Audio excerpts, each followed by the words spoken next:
네, 이 시간 우리가 묵상하고자 하는 말씀은 욥기서 15장 1절부터 16절 말씀입니다. 제가 가지고 있는 성경은 774페이지입니다. 욥기서 15장 1절부터 16절 말씀입니다.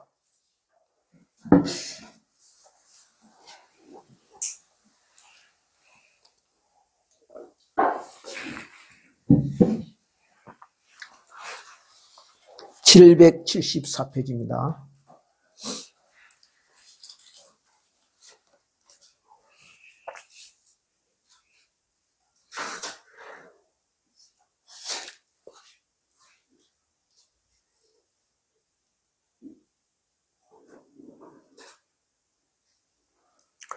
예, 찾으신 줄 알고 제가 먼저 교독하겠습니다. 대만 사람 엘리바스가 대답하여 이르되 지혜로운 자가 어찌 헛된 지식으로 대답하였느냐? 어찌 도폭을 그의 복부에 채우겠느냐? 어찌 도움이 되지 아니하는 이야기 무익한 말로 변론하겠느냐? 참으로 내가 하나님 경외하는 일을 그만두어 하나님 앞에 묵도하기를 그치게 하는구나. 이 제약이 네 입을 가르치나니 네가 간사한 자의 해를 좋아하는구나. 너를 정죄한 것은 내가 아니요 내 입이라. 내 입술이 내게 불리하게 증언하느니라. 네가 제일 먼저 난 사람이냐? 신들이 있기 전에 네가 출생하였느냐? 하나님의 오명하심을 내가 들었느냐? 지혜를 머물러 가졌느냐? 네가 아는 것을 우리가 알지 못하는 것이 무엇이냐? 네가 깨달은 것을 우리가 소유하지 못한 것이 무엇이냐? 우리 중에는 머리가 흰 사람도 있고 연로한 사람도 있고 내 아버지보다 나이가 많은 사람도 있느냐? 하나님의 이로와 은밀하게 하시는 말씀이 이게 작은 것이냐? 어찌하여 내 마음에 불만스러워하며 내 눈을 번뜩거리며 네 영이 하나님께 분노를 터뜨리며 네 입을 놀리느냐? 사람이 어찌 깨끗하겠느냐? 여인에게서 난 자가 어찌 의롭겠느냐? 하나님은 거룩한 자들을 믿지 아니하시나니 하늘이라도 그가 보시기에 부정하거든. 같이 읽겠습니다. 하물며 악을 저지르기를 물마신 같이 하는 가증하고 부패한 사람을 용납하시겠느냐? 기도하겠습니다. 아버지 감사합니다.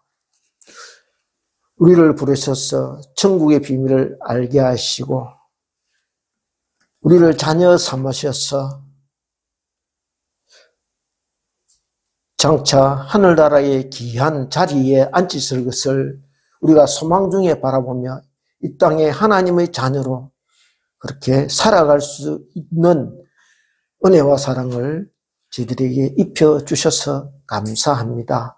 아버지 하나님, 이 시간 우리가 이 욥기서의 말씀을 묵상하고자 합니다. 주께서 함께하여 주셔서 성령이 저희들에게 들려주시는 말씀을 듣게 하시고 그 말씀이 깨달아지게 하셔서 아버지 하나님, 우리의 마음밭에 옥토에 심어지게 하여 주시옵소서. 옥토나 우리 마음밭에 그칠해져서 말씀의 씨앗이 메마르거나 새들에게 먹히지 않게 하여 주시고 그리하여 10배, 100배의 귀한 열매 맺는 그런 삶으로 이어질 수 있도록 성령께서 우리를 인도하시고 함께하여 주시옵소서. 아버지 하나님, 부족합니다. 주님 무능합니다. 주님 아시지 않습니까? 그러니 주의 성령이 함께하여 주시옵고 약할 때 강함 되시는 주께서 붙드셔서 주님 이 시간 말씀을 전할 때에 주의 능력으로 전할 수 있게 하시고 성령이 다하여 주시는 그 성령의 뜻을 아버지 온전히 드러내는 그런 시간 될 수 있도록 함께하여 주시옵소서. 악한 것 틈타지 못하게 지켜 주시고 주님 하나님의 귀한 영광이 주님 이 예배에 함께하여 주시옵소서. 감사드리옵고 예수님 이름으로 기도드리옵나이다. 아멘.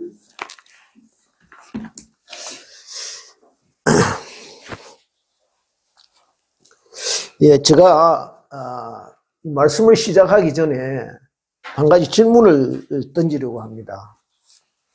아마 11월 들어서 쭉 욥기서를 묵상해오고 계실 텐데요. 욥기서의 가장 핵심적인 단어를 찾아내서 말해보라면 무엇이라고 답변하시겠습니까? 여러분 각자가 생각나는 나름대로 그렇게 한번 이렇게 답변을 해보시기 바랍니다.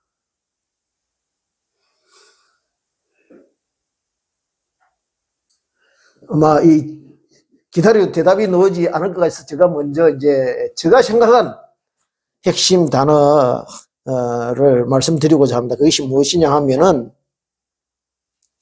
까닭 없이라는 겁니다. 까닭 없이. 왜냐하면요, 욥기서가 까닭 없이 고난당하는 욥의 이야기로 시작되기 때문입니다.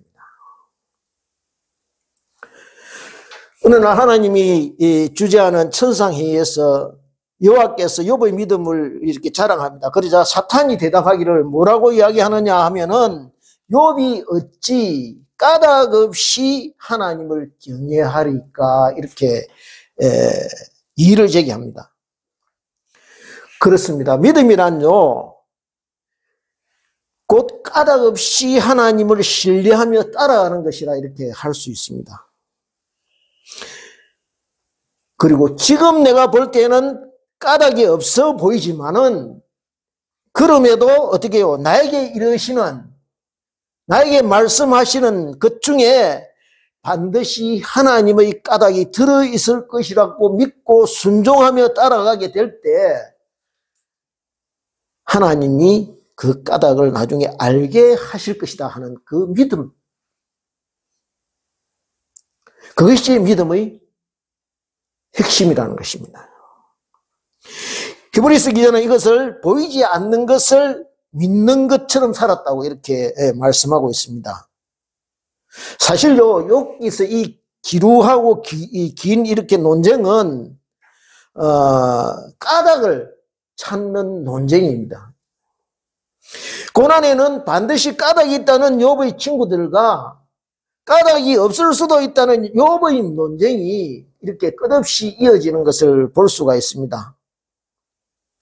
이것은요, 비단 욥의 친구들만이 가지고 있는 세계관이 아니고 평범한 일상의 세상 사람들이 공통적으로 가지고 있는 신념이고 신앙관입니다.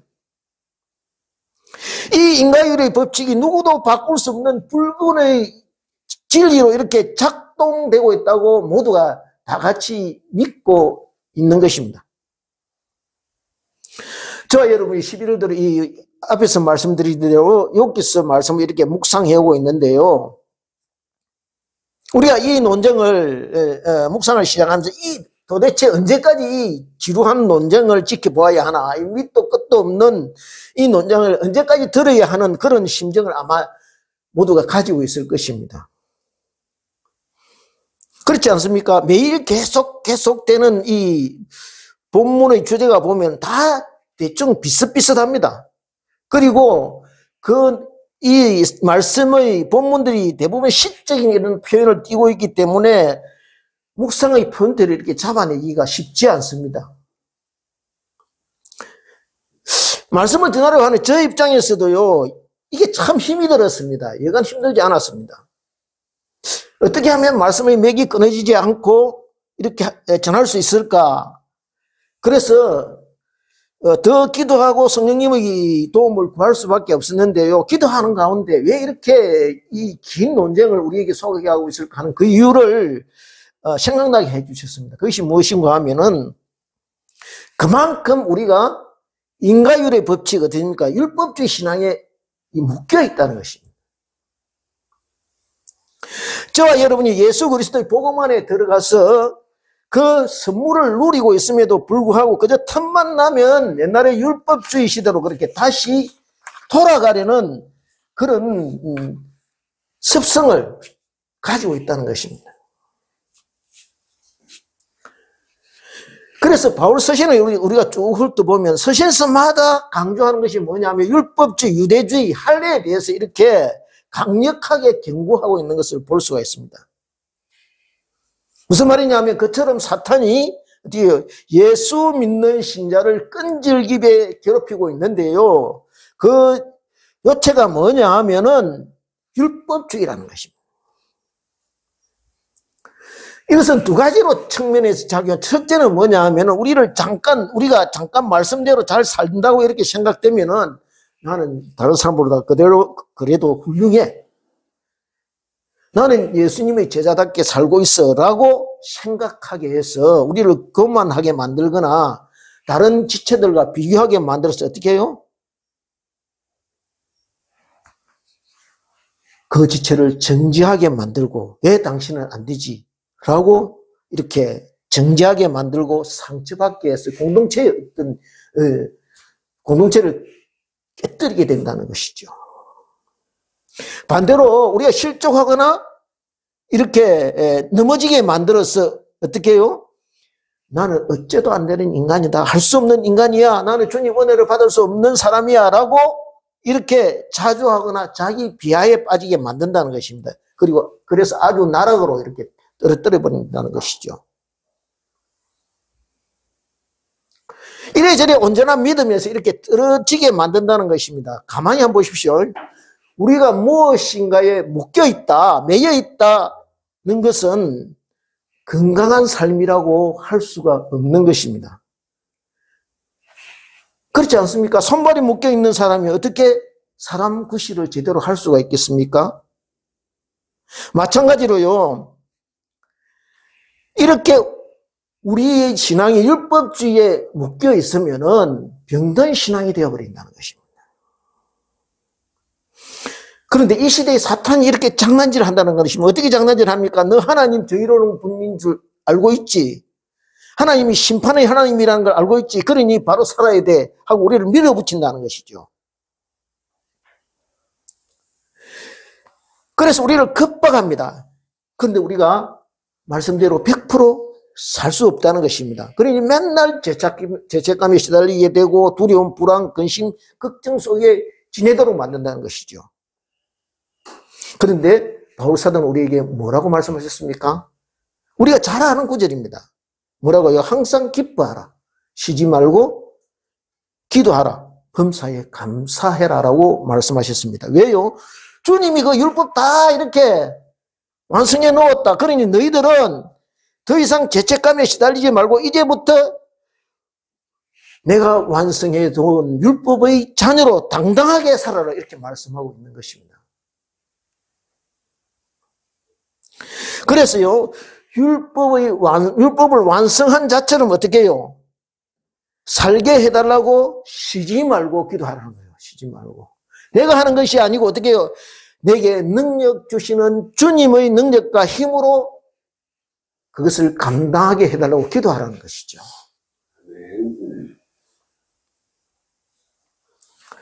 제가 예를 하나 들어보겠습니다.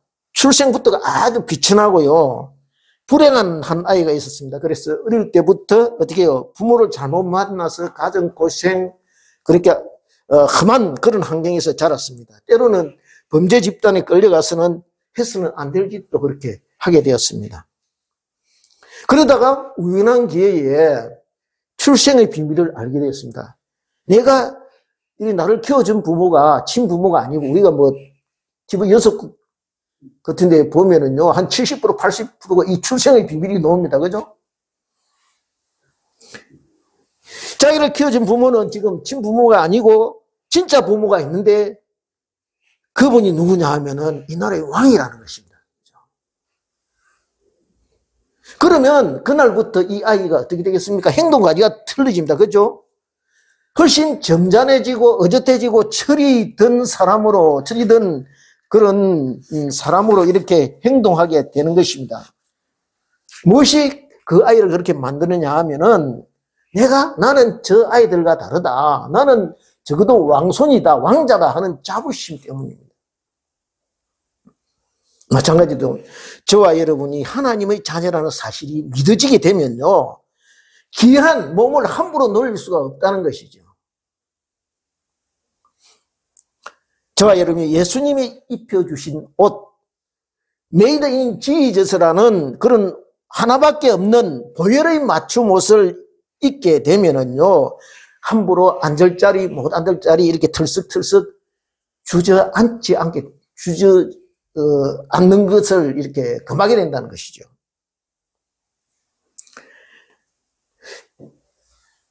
그것은 천한 사람들이 하는 행동이기 때문입니다. 이제 우리는 인간위로 가는 두 번째 우리에게 주시는 메시지를 같이 이제 듣고자 하는데요. 다 같이 욥기서 15장 1절을 같이 합독하겠습니다. 15장 1절부터 그러니까 6절까지를 같이 합독하겠습니다. 찾으셨습니까? 같이 읽겠습니다. 시작. 대만 사람 엘리바스가 대답하여 이르되 지혜로운 자가 어찌 헛된 지식으로 대답하겠느냐? 어찌 동풍을 그의 복부에 채우겠느냐? 어찌 도움이 되지 아니하는 대학이 무익한 말로 변론하겠느냐?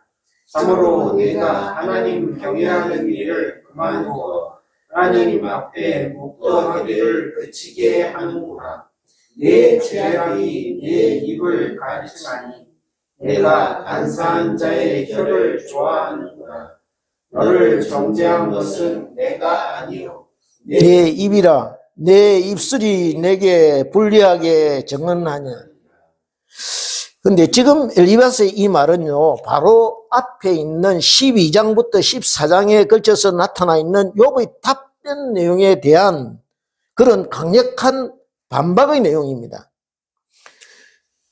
그가 욥의 말에 대해서 어떤 반응을 보이느냐 하면 지금 보면요, 욥이 지금까지 한 말을 들을 가치가 없는 어리석고 무가치한 말이라 이렇게 나타내고 있습니다. 그것은 마치 사막에서 불어오는 동풍처럼 사람을 불쾌하게 만드는 그런 무익하고 아무에게도 도움이 되지 못하는 말이다. 그렇게 반박하고 있는 것입니다. 우리식으로 말하면 무슨 말이냐 하면요, 지금 욥이 배에 간뜩 흙바람만 들어가지고 어떻게 해요? 지혜로운 척하는 그런 덜떨어진 사람이라 이렇게 혹평하고 있는 것입니다. 그는 당초 욥을 위로하기 위하여 찾아온 사람입니다. 그런데 친구와 같이 온 사람입니다. 그런데 왜 이렇게 돌변하게 되었습니까? 왜 이렇게 있는 말 없는 말 이렇게 험한 말을 쏟아내고 있습니까? 이유가 있습니다. 우리는 그 이유를 찾기 위해서요, 앞의 장을 잠시 찾아볼 필요가 있습니다. 12장부터 계속되는 이 욥의 항문을 듣기에는 시간이 우리가 부족하기 때문에 여기에 15장의 엘리바스를 이렇게 펄쩍 뛰게 하는 그런 내용의 핵심 부분만 발췌해서 살펴보도록 하겠습니다. 다 같이 이 앞장을 느껴서 13장 4절 5절 말씀을 같이 읽겠습니다. 13장 4절 5절입니다. 시작. 너희는 거짓말을 지어내는 자요 다 쓸모없는 의원이니라. 너희가 참으로 잠잠하면 그것이 너희의 지혜일 것이니라. 여기에 욥이 하는 말은 너희는 나를 위로한다고 찾아와서 이런 말 저런 말을 각자 이렇게 하고 있지만 그거 다 내게 들어오지 않는다, 이런 말씀이죠. 그래서 다 각자 자기 나름대로 생각대로 내 병을 낫겠다 하겠다고 지금 처방전을 내놓는데 그 중에 하나도 쓸만한 것이 없다. 오히려 나를 혼란스럽게 하고 내 병을 더 나게 한다, 이렇게 지금 강박하고 있는 것입니다. 그러니까 당신들은 진정한 의원이 아니고 의사가 아니고 어떻게 해요? 돌팔이 의사다, 이렇게 말하고 있는 것입니다. 그러니 아무 말 하지 말고 차라리 가만히 있는 것이 낫겠다 라고 지금 친구들에게 이렇게 몰아붙이고 있는 것입니다. 그러니까 이 친구들이 위로한다고 찾아왔는데 이렇게 반박을 하고 있으니까 하늘만도 하죠. 성낼만도 합니다. 이제 7절부터 11절을 같이 읽겠습니다. 7절부터 11절입니다. 시작. 13장 7절부터 11절 시작. 너희가 하나님을 위하여 불의를 말아야 되느냐? 그를 위하여 속임을 말아야 되느냐? 너희가 하나님의 낯을 따르려느냐? 그를 위하여 변론하려느냐? 하나님이 너희를 감찰하시면 좋겠느냐? 너희가 사람을 속임같이 그를 속이려느냐? 만일 너희가 몰래 낯을 따를진대 그가 반드시 책망하시리니 그의 존재가 너희를 두렵게 하지 않겠으며 그의 두려움이 너희에게 임하지 않겠느냐. 무슨 말이냐 하면은 이제 그만 입 다물고 내가 하는 말에 귀를 기울여 달라 하고 이제 자기 말을 시작합니다. 11절까지 이어지는 이 말에 욥이 친구들에게 하는 말의 핵심은 무엇인가 하면 지금 당신들은 나와 논쟁하면서 하나님 편에 서서 하나님을 변호한다고 그렇게 이런 말 저런 말을 하고 있는데 내가 보니까 그거 다 사실이 아니다. 진리가 아니다. 이렇게 말하고 있는 것입니다. 당신들이 하는 말은 여기저기서 그저 주워 들은 말, 듣기에 좋은 말 골라서 하는 것 같다. 그런데 그런 당신들의 모습을 보고 하나님께서 좋아하실 것이라고 생각하고 있나? 아니다라는 것이죠. 내 생각에는 하나님이 화를 내실 것 같다. 왜냐하면 하나님을 사실 그대로 전하지 않고 자기 생각대로 말하고 전하고 있기 때문이다. 당신들은 그것이 하나님께 영광을 돌리고 하나님을 기쁘게 하는 일이라고 생각하고 있지만 절대 그렇지 않다. 하나님은요, 어떤 분이냐 하면은 우리가 삶에서 직접 경험하고 만난 하나님을 가감없이 그대로 전하기를 원하신다. 이렇게 말하고 있는 것이에요. 그래서 하나님을 전한답시고 없는 사실을 있는 것처럼 꾸며서 지어내서 말하는 것은 하나님을 분노하게 하시는 일이다. 하고 말하고 우리가요, 사도행전 우리가 말씀을 묵상했죠. 욥이 하나님을 어떻게 전합니까? 자기가 경험한 하나님을 그대로 전합니다. 담에서 길을 갈 때 어떻게 해요? 빛이 내려서 거꾸라지고 그래서 그 이후의 형제들을 전부 다 자기가 경험한 하나님을 전해요. 자기가 생각하는 하나님을 전하는 것이 아니에요. 그것을 여기에 지금 강조하고 있는 것입니다. 12절을 볼까요? 12절 같이 읽겠습니다. 시작. 너희의 격언은 재 같은 속삭이요 너희가 방황하는 것은 토성이냐. 이 말은 뭐냐? 너희들의 말은 인에 무너지는 흙으로 지은 토성과 같고 바람에 날리는 재와 같다. 그렇게 허무한 것이다 라고 말하고 있습니다. 그리고 13절 다시 13절을 읽겠습니다. 시작. 너희는 잠잠하고 나를 버려두고 말하게 하라. 무슨 일이 닥치든지 내가 당하리라. 이 말씀이 무슨 말씀이냐면 이때까지 너희들이 나에게 충고라고 해준 말, 훈계나 금면이라고 하는 말은 내가 다 듣고 있었는데 아무런 해결책과 도움이 되지 않았다. 그래서 더 이상 너희들의 말을 듣는 것 자체가 모매하다. 그러니 이제부터 나는 내 사정을 하나님께 직접 가져가려고 한다. 이 말씀이에요. 그러면서 그는 그럴 경우에 어떤 위험이 따른다는 것을 알고 비록 그렇게 하더라도 이 위험을 직접 감수하겠다. 이렇게 선언하고 있는 것입니다. 무슨 말이냐 하면은 나의 이 이유 없는 고난에 대해서 직접 하나님께 따지게 될 때 무슨 일이 닥칠지 모르지만은 무슨 일이 닥치든지 내가 당하겠다. 그것을 지금 이야기하고 있는 거예요. 그러면요, 욥이 하나님께 이때까지 자기의 고난에 대해서 강화하지 않은 기도했습니다. 그죠? 수없이 아마 저에 앉아서 괴로움을 못 견뎌서 이거 제발 면하게 해줍시오. 기도했을 것입니다. 그런데 여기 다시 하나님 앞에 나가겠다. 이 말은 뭐냐 하면은 의례적으로 하는 기도가 아니야. 그냥 하는 기도가 아니야. 어디요? 하나님 앞에 내가 단독자로 서겠다. 그 말씀이에요. 나 혼자 어떻게 해요? 하나님과 독대하겠다. 이 말씀이에요. 14절을 같이 읽겠습니다. 시작.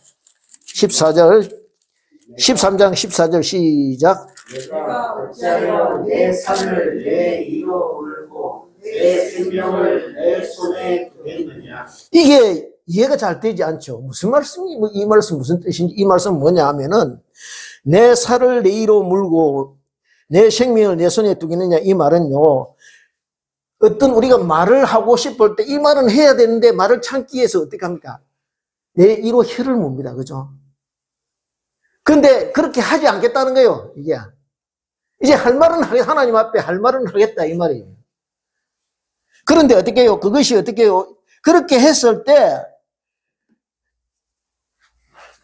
뭐냐 하면은 내 생명을 내 손에 두겠느냐 이 말이에요. 하나님께서 나를 그냥 그대로 두고 보시겠느냐 이 말씀이에요. 그러니까 내 생명을 내가 어떻게 해요? 하나님께서 나를 내 생명을 구두 가시더라도 이제 나는 내 할 말을 하나님 앞에 아뢰겠다 그 말씀입니다.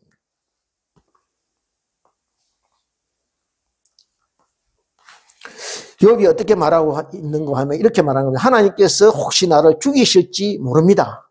그렇지만 이제 나는 오직 하나님께만 희망을 두려고 합니다. 나도 알고 있습니다. 경건치 못한 자들이 하나님 앞에 서면 불경제로 살아남지 못한다는 것 사실을 알고 있습니다. 그러나 나도 경건치 못한 사람이라는 것을 알고는 있습니다. 그러나 이 일 외에는 희망이 없습니다. 그래서 하나님 앞에 내 행위를 사실대로 아뢰려고 합니다. 이런 뜻이에요. 이제 다 같이 16절을 같이 읽겠습니다. 16절 같이 읽겠습니다. 시작. 경건하지 않은 자는 그 앞에 이르지 못하나니 이것이 나의 구원이 되리라. 이것이 뭐냐 하면은 내가 지금 이렇게 하는 것은 하나님 아뢰려고 하는 것은 마치 도박과 같다는 것입니다. 뭐냐면 내가 경건치 않음에도 하나님께서 자기의 나오는 것을 받아주시면은 그 사실은 내가 하나님 앞에 깨끗하지는 않아도 온전한 사람이라는 것을 증명하는 것이라는 것입니다. 그러니까 내가 위선적이지 않고 이중적이지 않고 안과 밖이 같은 하나님의 자녀라는 사실을 하나님이 받아주시면 그것을 증명하는 것이라는 거죠.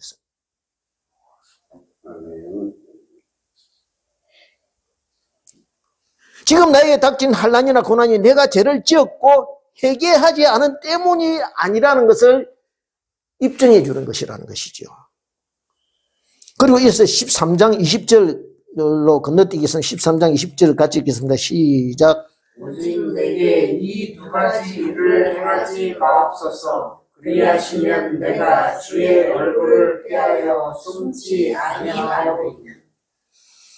여기에 이 두 가지를 관. 첫째는 자신의 고통을 이제 잠시 멈추게 했어서 내가 마음대로 이렇게 하나님 앞에 아뢰일 수 있도록 심판의 손을 잠시 거두어 달라는 것이고, 그 다음에 둘째는 나를 부르소서 내가 대답하리이다 이렇게 강구합니다. 이것은 뭐냐면 우리가 에스더서를 보면 에스더가 바사왕 앞에 나갈 때 어떻게 합니까? 이렇게 나갈 때 바사왕이 호를 그렇게 내밀어야 그 앞에 나갈 수 있듯이 하나님이 나를 불러달라는 것이죠. 그러니까 그래서 내가 은혜의 보좌 앞에 나가서 엎드려서 그 얼굴을 뵙고 자비와 긍휼을 잊기를 원한다는 것입니다. 이렇게 나가서 하나님 앞에 엎드려 간구했더니 하나님께서 욥에게 욥의 문제가 무엇이라는 것이 이렇게 깨닫게 해주십니다. 네게 무엇이 문제인 줄 아느냐? 제가 근본 문제라는 것을 깨닫게 해주십니다. 그것이 이제 23장 25절에 23장부터 25절에 있습니다. 같이 읽겠습니다. 시작. 나의 죄악이 얼마나 많으니까 나의 허물과 죄를 내게 알게 하옵소서. 주께서 어찌하여 얼굴을 가리시고 나를 주의 원수로 여기시나이까. 주께서 어찌하여 날리는 낙엽을 놀라게 하시며 마른 검불을 뒤쫓으시나이까. 이 말은 무슨 말이에요? 욥은 자기가 생각할 때 이때까지 희생 제사 드린 것이 모두 자기 죄를 덮었다고 생각했는데, 그래서 자기가 하나님 앞에 어렵고 온전한 신자라고 생각했기 때문에 이런 일이, 이 고난의 어떤 환경이 자기에게 일어나는 것이 도무지 이해가 안 된다고 했는데, 하나님은 욥의 죄를 지금 하나하나 꺼내놓고 있음을 보게 됐다는 것이죠. 26절 27절을 같이 읽겠습니다. 시작. 주께서 나를 대적하사 괴로운 일들을 기록하시며 내가 젊었을 때 지은 죄를 내가 받게 하시오며 내 발을 착고에 채우시며 나의 모든 길을 살피사 내 발자취를 점검하시나이다. 무슨 말입니까? 하나님, 내가 꼼짝 못하겠습니다. 하나님, 내 인생을 발가벗 것을 있는 그대로 보게 하시네요. 내가 비로소 나는 어찌할 수 없는 죄인이라는 것을 깨닫게 되었습니다. 라고 고백하고 있는 것입니다. 나는 의인이 아닙니다. 그러니 하나님은 언제나 옳으신 분입니다. 하나님은 항상 옳은 일만 하시는 분입니다 하고 순순히 자기 주장을 내려놓고 있는 모습입니다. 이제 건너뛰어서요 14장 1절부터 12절 이거 이제 읽지는 않을 것인데요. 뭐냐 하면은 여기에서 하는 핵심 내용은 뭐냐 하면은 인생의 한없는 덧없음을 이제 덧없음을 이렇게 한탄하고 있는 것인데요. 무엇이냐 하면 아담의 원죄로 인해서 죄 가운데 태어난 인간은 어쩔 수 없는 유한성을 가지고 있다는 것입니다. 물건이 썩어가는 것처럼 부패하여지고 젖먹은 어복처럼 이렇게 낡아질 수밖에 없다는 것입니다. 다 같이 텍스트 1번을 한번 볼까요? 텍스트. 여기 안 나와 있네. 여분이.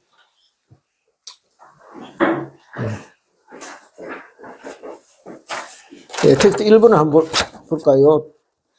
1번을 같이 읽겠습니다. 시작. 그러므로 모든 육체는 풀과 같고 그 모든 영광은 풀의 꽃과 같으니 풀은 마르고 꽃은 떨어지되 오직 주의 말씀은 세세토록 있도다 하였으니 너희에게 전한 복음이 곧 이 말씀이니라. 무슨 말씀입니까? 우리 인생 한 평생 사는 거지 풀이 이렇게 자라서 씨는 것 같다는 것이죠. 그러니까 한순간이라는 것이죠. 그리고 그 영광은 우리가 인생에 있는 영광은요. 그 풀의 꽃처럼 그렇게 허망하다는 것입니다. 그런데 어떻게 해요? 오직 영원한 것은 복음밖에 없다. 말씀밖에 없다. 이것을 지금 강조하고 있습니다. 이렇게 우리 인생은요. 유한성을 가지고 있다는 것입니다. 저와 여러분의 인생이 잠깐이라는 것이죠. 이제 텍스트 2번을 한번 볼까요? 다 읽지 말고 10편, 90편 1절부터 10절까지인데요. 90편 8절 한번 볼까요? 주께서 우리의 죄악을 주의 앞에 놓으시며 우리의 은밀한 죄를 주의 얼굴빛 가운데 두셨사오니 우리의 모든 날이, 그러니까 우리의 죄 때문에 우리의 모든 날이 주의 분노 중에 지나가며 우리의 평생이 순식간에 다했는 죄 때문에 우리가 어쩔 수 없는 이 땅의 어떤 한계를 가지고 있다는 것이죠. 90편 10절을 같이 읽겠습니다. 시작. 그 연수가 70이요 강건하면 80이라도 그 연수의 자랑은 수고와 슬픔뿐이요 신속히 가니 우리가 날아가나이다. 무슨 말이냐면 우리 죄 때문에 어쩔 수 없이 저와 여러분이 인간의 유한성을 이렇게 몸에 지니고 있다는 것입니다. 그러니 이 유한성을 도저히 뛰어넘을 수 없다는 것입니다. 그래서 욥이 절망하게 됩니다. 여기에서 욥의 강구가 더 이상 한 발짝도 지금 나갈 수 없게 됩니다.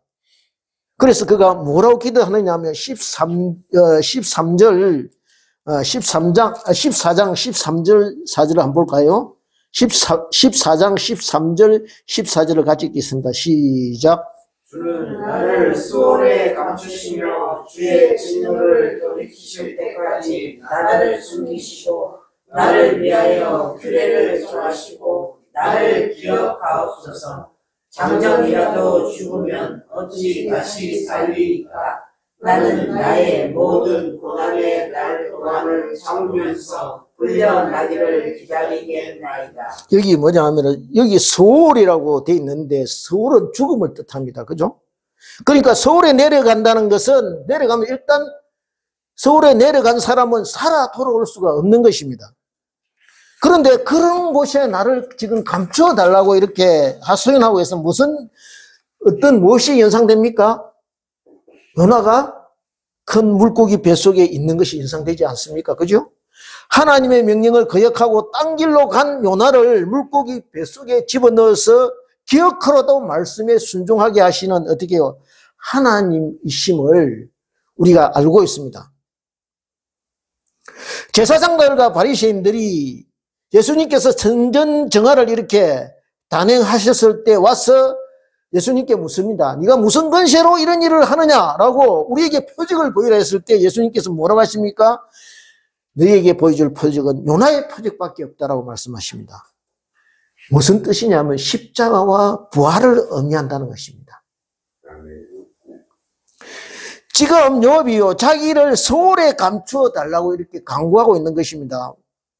그 이유가 있습니다. 14절에 그 이유가 무엇이냐 하면은 14절에 장정이라도 죽으면 어찌 다시 살리까 나는 나의 모든 고난의 날 동안을 참으면서 풀려나기를 기다리겠나이다 이렇게 되어 있죠. 무슨 말이냐 하면은 내가 어떻게 왜 이런 대접받아야 됩니까? 이 고난을 이해할 수 없어서 어떻게 이렇게 울부짖던 욥이 뭐라고 말했냐면 주의 진노를 돌이킬 때까지 어떻게 해요? 기다리고 있겠다고 이렇게 말씀드리고 있습니다. 왜요? 그가 어떤 소망을 가지게 되었기 때문입니다. 하나님께서 그의 마음에 빛을 비춰주셨기 때문입니다. 저와 여러분이 이렇게 하나님 앞에 나아가 독대하게 될 때 그 하나님의 영광의 빛 앞에 나의 더러움이 모두 드러나서 어떻게 해요? 나는 서울에 내려갈 수밖에 없는 존재라는 사실을 깨닫게 된다는 것이죠. 그리고 어떻게 해요?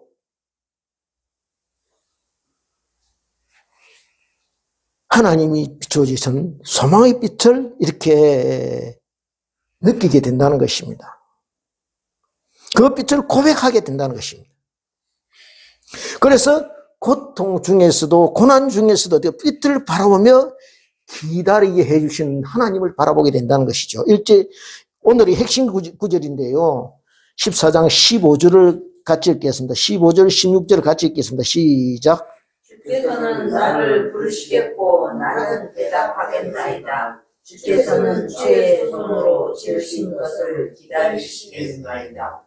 그런데 이제 주께서 나의 걸음을 쇠시오니 나의 죄를 감찰하지 아니하시나이까. 무슨 말이냐 하면요. 주께서는 나를 부르시고 나는 대답하겠나이다. 주께서는 손으로 지으신 것을 이 말씀 무슨 말이냐. 그 소망이 무엇이냐 하면은 주님이 서울에 내려가 있는 내 이름을 부르시는 것입니다.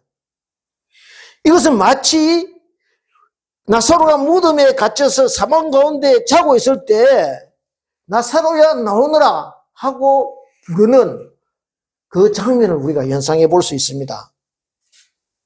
이렇게 사망 가운데 있는 저와 여러분을 위해서 주님이 이렇게 불러내신다는 것입니다. 서울 가운데 있는 저와 여러분을. 그리고 내가 일어나서 무덤 밖으로 걸어 나갈 때까지 주님이 나를 기다려 주실 것이라는 것이죠. 16절엔 뭐라고 되어 있습니까? 16절에 걸어가운데 주께서 나의 걸음을 세시오니 이 말이. 그러니까 이렇게 걸어 나오는 나를 주님이 지켜보, 내 걸음 한 걸음 한 걸음 발자국을 지켜본다는 것은 주님이 이렇게 마음이 조급해서 기다리고 빨리 이렇게 나오기를 기다리고 계신데 어떻게 해요? 걸음을 세신 것을 보니까 어떻게 해요? 나의 죄를 이렇게 이제 전혀 어떻게 해요? 생각하지 않으신다는 것이 나의 죄를 까맣게 지금 잊고 계신 듯이 보인다는 것이죠. 그렇습니다. 주님이 손수 나를 지었었기 때문에 나를 이해하시고 나의 부족함도 연약함도 아시기 때문에 주님이 나를 불러내셔서 어떻게 해요? 다시 살려놓으시는 것입니다. 나를 기뻐하시고 나를 손수 지으셨기 때문에 나를 새로 일어나게 하시고 기다리고 계실 것이라는 것입니다. 무엇입니까? 생명의 부활을 말씀하고 있는 것입니다. 그러니까 주님은 내 인생을 여기 이대로 서울에서 끝장나게 하실 분은 절대 아니라는 것이죠. 그래서 어떻게 해요? 부활의 아침까지 내가 기다리고 있겠다는 것입니다. 부활의 주님이 부르실 때까지 이 서울에 내려가서 머무는 아픔, 이 고난의 아픔을 부활의 소망으로 견뎌내겠다. 그것을 지금 말씀하고 있는 것입니다. 17절을 같이 읽겠습니다. 17절을 같이 읽겠습니다. 시작. 주는 내 허물을 주머니에 보하시고 내 죄악을 싸매시나이다. 다시는 어떻게 해요? 내 죄를 묻지 않으시겠다는 것입니다. 내 죄를 다시는 거론하지 않겠다는 것입니다. 그러니 내가 죽음에서 해방되었다는 것입니다. 사망에서 노임받았다는 것입니다. 그런데요, 이렇게 욥이 소망을 가지고 담대해지는 듯 하더니 그 뒤에 보면은 다시 또 절망 가운데 빠집니다. 이렇게 소망과 절망을 왔다 갔다 하는 것을 우리가 볼 수 있는데 왜 그렇게 합니까? 그가 고난의 한가운데 처해 있기 때문입니다. 저와 여러분이요, 상황과 환경과 처지와 형편만 바라보면, 사람 얼굴 바라보면요, 절망할 수밖에 없다는 것이죠. 어디 하나도 만만한 데가 없고, 어디 한 군데도 어디 호락호락하지가 않기 때문입니다.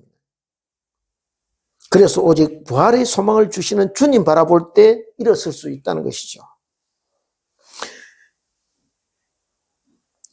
주님이 함께 계셔야 서울과 같은 늪속을 헤쳐나올 수가 있다는 것입니다. 무엇이 복음입니까? 내가 한 행위대로 갚지 않으시고 나를 서울에서 불러주시는 것이 복음이라는 것이죠. 그것을 지금, 그래서 욥기서는요, 의인의 고난을 이야기하는 것이 아니라 복음을 이야기하는 것이래요. 복음을. 예수 그리스도의 복음을 예표하는 것이라는 거예요.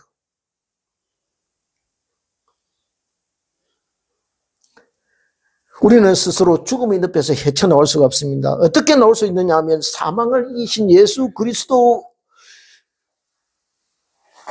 구원 되신 예수 그리스도, 생명 되신 예수 그리스도 하나 되면은 할 수 있다는 것이죠.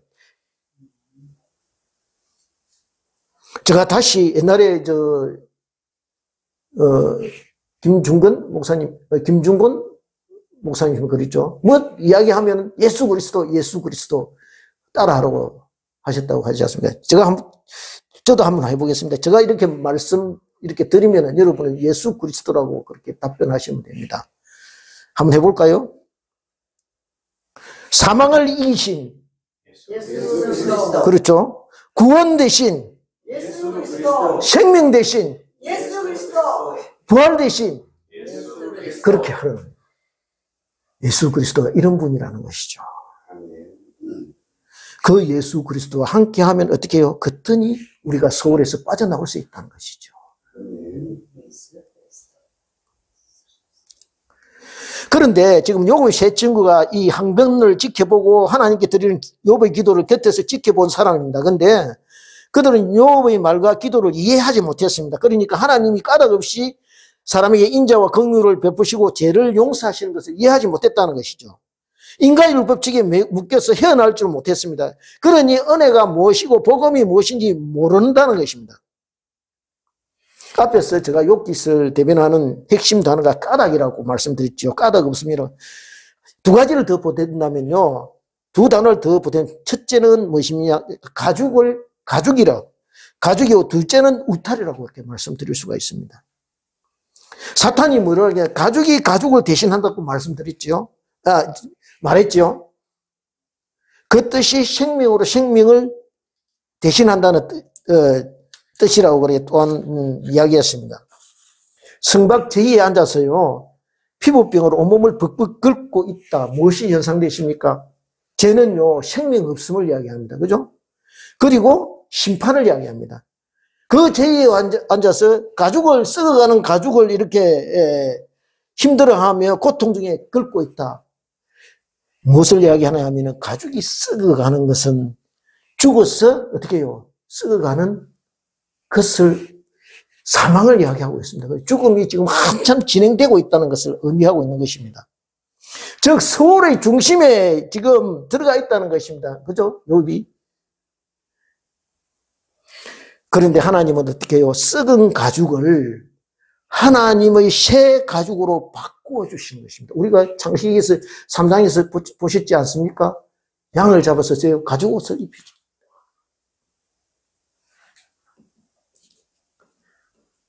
이것이 복음이라는 것이죠. 그런데 은혜의 울타리가 아니라 율법의 울타리에 갇혀 있는 자는 이 사실을 이해할 수 없다는 것이죠. 그래서 15장, 오늘 읽은 15장 5절에 뭐라고 다시 한번 볼까요? 뭐라고 말하느냐면 욥은 이 모든 행동을 보았음에도 뭐라고 이야기합니까? 네 죄악이 네 입을 가르치나니 네가 간사한 자의 혀를 좋아하는구나, 이렇게 이야기하고 있습니다.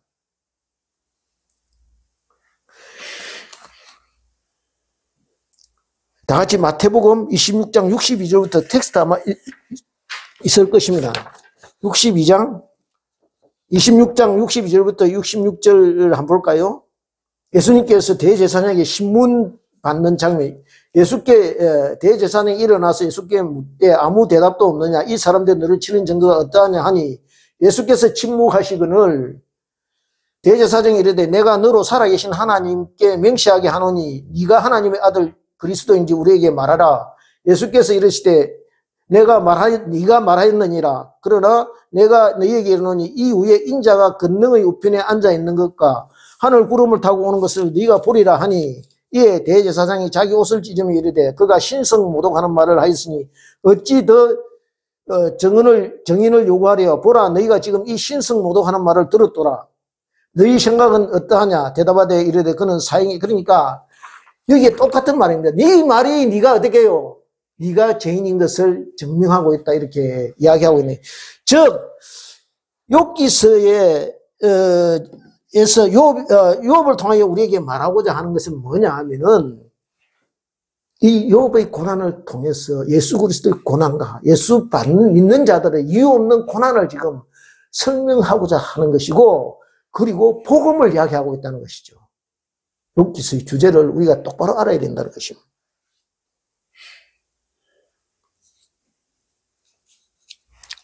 그렇습니다. 우리는요, 매사에 이렇게 율법의 어떤 틀에 갇혀 있습니다. 그래서요, 예수님 우리에게 말하기를 형제의 눈에 티를 빼려 할 것이 아니라 내 눈 속에 있는 들보를 제거하라고 그렇게 말씀하셨습니다. 율법의 틀을 가지고 형제를 정죄하고 이웃을 판단하고 매사를 분석하고 어떻게 해요? 재단하는 틀이 무너져야 한다는 것입니다. 율법적인 시각을 뜯어 고치라는 것이죠. 율법의 창틀을 은혜와 사랑의 어디요? 창으로 리모델링 하라는 것입니다. 그런데 우리는 율법의 틀에 익숙해 있다는 것입니다. 예를 한 가지 들어보겠습니다. 명절이 되면 주부들이 참 바쁩니다. 그죠? 그래서 명절 끝나고 돌아올 때 보면 대부분의 차 안에서 부부들이 다툽니다. 주부들이 자기 남편을 이렇게 호소합니다. 이번에 가서 보니까 당신 어머니가 너무해. 시누이가 버릇없어. 올케가 버릇없어. 이렇게 이야기합니다. 그죠? 그래서 다시는 가고 싶지 않다고 그렇게 이야기합니다. 그런데 이 말을 들은 남편들의 반응이 대체로 어떠하느냐 하면은 단칼에 무자르시 잘라버립니다. 뭐냐 하면은, 야, 당신이 이해해야지. 맨날 그런 것도 아니고 어쩌다 명절 며칠간인데 그걸 못 참아서 그렇게 힘들어하냐? 그러면 안 가면 안 될 거 아니야? 이렇게 이야기합니다. 그죠? 무슨 뜻이냐 하면은 아내는 지금 힘드니까 당신이 내 사정을 좀 알아달라, 이렇게 이야기하는데 남편들은 심판자 역할을 자처한다는 거지. 그래서 이건 옳고 저건 틀렸고 재파장이 된다는 것이죠. 마찬가지입니다. 우리가 은혜와 사랑의 복음을 이해할 수 없으면요, 이렇게 율법적이 될 수밖에 없다는 것입니다. 그런데 예수님은 어떻게 해요? 말구유에 나섰고 율법으로 다가가는 우리에게 뭐라 합니까? 네가 율법을 지켜서 천국에 가는 것이 아니라 천국이 우리에게 다가왔다, 이렇게 말씀하고 있습니다. 그래서 천국의 주인이신 예수님을 우리가 모시면은 그 자체가 천국이 된다라고 이렇게 말씀하고 계시는 것입니다. 즉 예수님이 이 땅에 계시면서 모함도 받고 오해도 받고 사랑하는 제자에게 배신도 당했기 때문에 사람이 겪을 수 있는 모든 아픔, 고통 다 겪었다는 것이죠. 마지막에 제수를 흉악한 강도들과 같이 십자가에 달렸습니다. 그래서 참된 위로자가 될 수 있다는 것입니다. 같은 아픔을 당한 사람에게는요, 같은 처지에 있는 사람의 말이 위로가 된다는 것입니다. 그래서 하나님께 우리를 중보해 주신다는 거지만 어떻게 해요? 하나님, 저 아들, 저 딸 내가 보니 이런 사정이 있습니다. 하나님, 내가 보니까 저 사람에게, 저 딸에게 이런 상처가 있습니다. 그러니까 좀 헤아려 주십시오 하고 중보한다는 것입니다. 이제 7절부터 10절을 볼 텐데요. 시간관계상 읽지는 않겠습니다. 이 말이 뭐냐 하면은 이 엘리바스 이 말이 15장 7절부터 이제 10절 말씀을 볼 텐데요. 15장 7절부터 10절 예수님 당시에도 사람들에게서 모세의 법이 어떤 망명통치하겠습니다. 모세의 율법만 들이내면 만사 오케이 했습니다. 그죠? 만사 통과가 됐습니다. 이 바리새인들과의 예수님의 논쟁이 대부분이 이렇게 전통과 율법에 대한 문제였습니다. 그런데 그들의 특징이 뭐냐 하면 오만함이었다는 것이죠. 11절만 같이 보겠습니다. 15장 11절 같이 보겠습니다. 15장 11절 같이 보겠습니다. 시작. 하나님의 위로와 은밀하게 하시는 말씀이 네게 작은 것이니라. 이 말은 뭐냐 하면 이 엘리바스가 여백에 한 말이 하나님의 말씀과 같다라는 뜻입니다. 이 충고를 우리가 4장과 5장에서 확인할 수 있는데요. 그 겉면의 요점이 5장 17절에 나와 있습니다. 무슨 말이냐 하면 이렇게 되어 있습니다. 볼지어다 하나님께 징계받는 자는 복이 있나니 그런즉 너는 전능자의 징계를 업신여기지 말지니라. 그러니까 결국 이 엘리바스도 어떻게 하냐면은 인과율의 법칙에 의해서 욥을 정죄하고 있다는 것이죠. 바라본 것이 아니라는 것입니다. 이것이 자기 오만이라는 것입니다. 설교자들이 대부분 이렇게 범하기 쉬운 교만이라는 것이죠. 제가 말씀드립니다. 혹여나 제가 전한 내용 가운데 잘못된 부분이 있을 것입니다. 근데요, 언젠가 제가 김동호 목사님한테 들은 이야기가 생각나는데요. 우리가 산에 가서 금을 캘 때, 건강해서 금을 캘 때, 금을 캐다 보면 어떻게 해요? 그 안에 돌멩이도 같이 들어있고 흙도 같이 들어있습니다. 그러면 금을 캐서는 흙은 그냥 버리면 됩니다. 그죠? 돌멩이도 버리고 금만 골라서 내면 됩니다. 말씀도 그렇다는 것이죠. 마음에 안 드는 부분이 있으면 그냥 그거 버리면 되는 것입니다. 그리고 얘한테 어떻게 해요? 생명이 말씀되는 부분만 건져내면 되는 것입니다.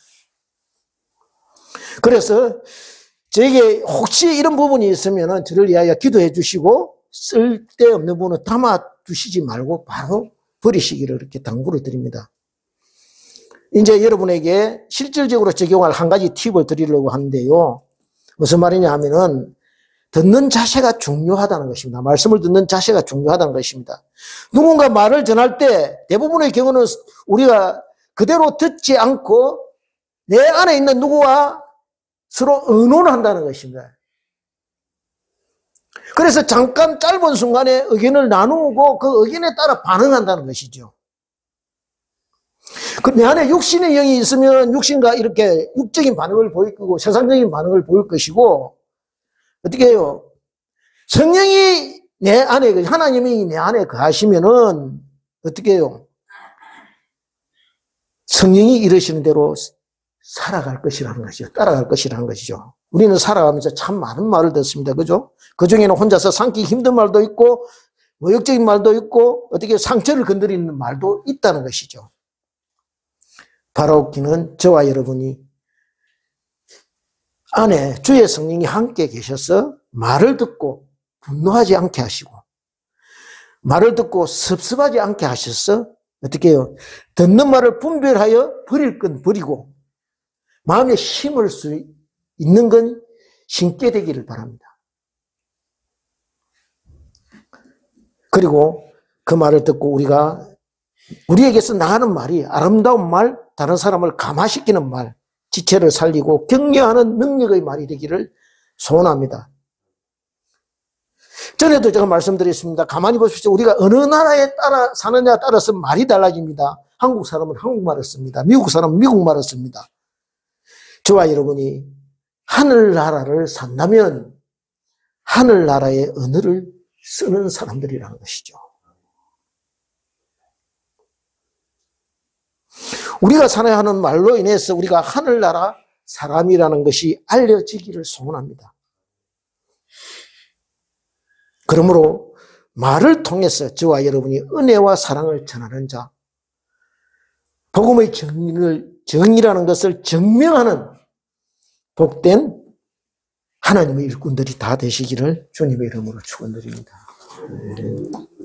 기도하겠습니다. 아버지, 말씀 주셔서 우리가 묵상하였습니다. 말씀을 듣기만 하고 그대로 잃어버린 자가 되지 않게 하시고 들은 말씀을 그대로 실천하여 하나님께서 우리에게 뜻하시는 바를 이루어내는 열매 맺는 삶이 될 수 있도록 주께서 함께하여 주시옵소서. 감사드렸고 예수님 이름으로 기도드리옵나이다.